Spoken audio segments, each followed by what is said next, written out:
Creativity isn't a magical, rare trait that you are either born with or without. In psychology and neuroscience, creativity is viewed as a cognitive muscle, a specific way of processing information, connecting distant ideas, and training your brain to think outside its standard patterns. If you want to unlock a higher level of creative output, you can train your brain using these structured frameworks. 1. Train your cognitive flexibility.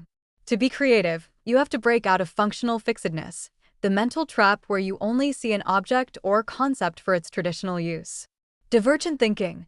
This is the ability to generate a massive volume of unique solutions to a single problem. You can practice this using the alternative uses test.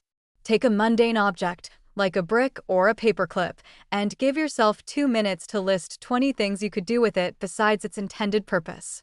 The mashup technique, combinatorial creativity, as Steve Jobs famously said, creativity is just connecting things.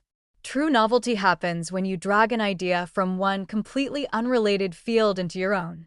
For example, try combining a professional data analysis approach with a fast-paced cinematic editing style.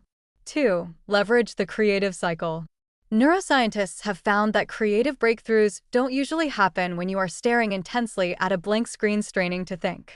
They happen across a distinct 4-stage psychological loop. 1. Preparation. Fill your brain with raw material. Read widely, watch diverse content, and study industries outside your niche. Incubation. This is the most skipped step. Once you have loaded your brain with information, stop thinking about it. Go play football, take a walk in a park, or wash the dishes.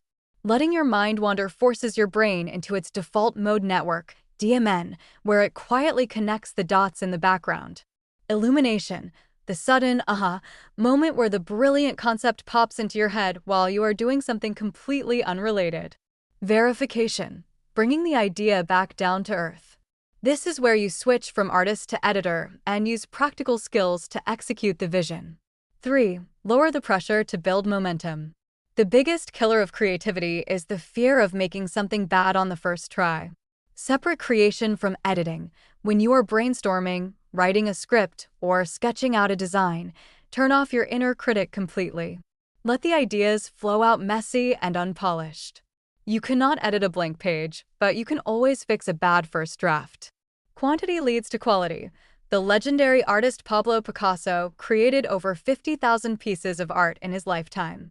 Only a fraction are world-famous masterpieces.